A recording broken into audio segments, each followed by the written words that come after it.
Karen tried to fine me for parking. I was receiving a medal from the governor. The paper was taped to my windshield like a scarlet letter. Bold red letters. Violation.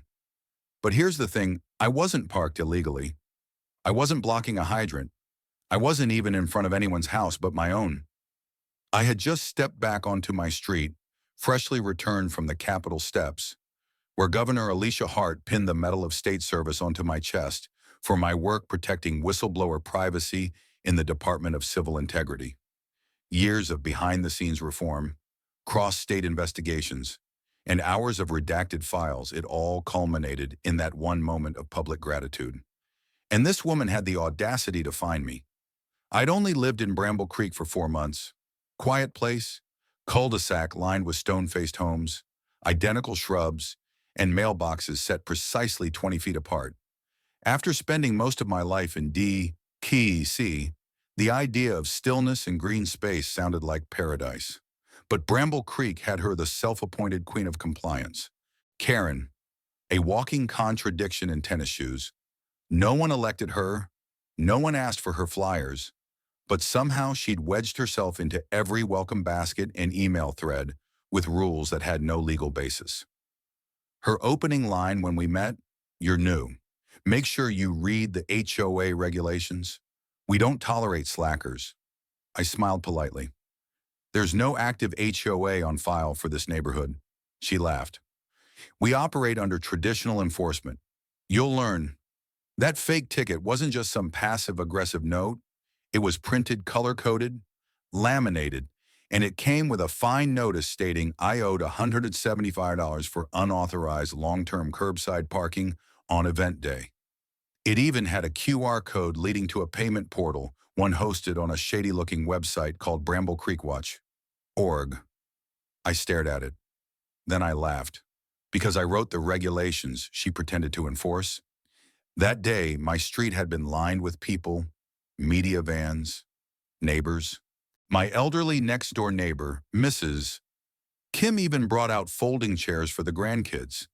We'd all gathered to celebrate what the governor herself had called an exceptional act of civil vigilance. And during all that, Karen had apparently stomped down the block, shoving leaflets into mailboxes and plastering these phony fines onto every vehicle near my home. But this wasn't just petty anymore. I went into my office and opened up her website's source code. She'd collected payment from at least 8 residents in the past 6 weeks. Small fines for weeds, leaf piles, improper trash can placement. Her compliance fund was linked to a private PayPal account under a different name. C. Langston. Karen Langston. Her real name. Busted. But it went deeper. Digging through her domain registry, I found 3 other neighborhoods she'd pulled this in. Same playbook move in. Declare herself interim HOA enforcer. Start citing fake rules and monetize the fear. This wasn't just annoying. This was fraud. I called in a favor from the AG's office not to retaliate, but to verify jurisdiction.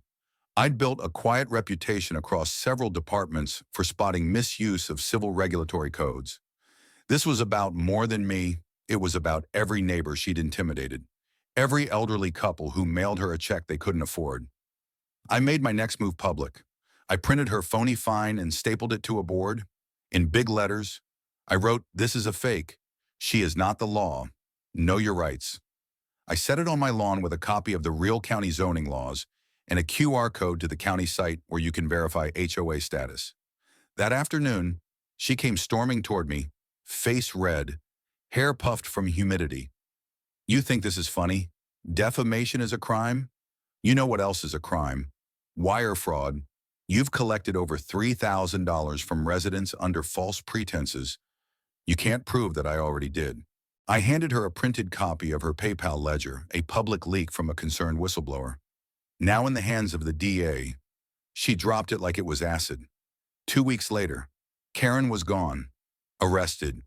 No, not yet, but she was charged with multiple counts of impersonating an official authority, civil fraud, and unlawful solicitation of neighborhood funds.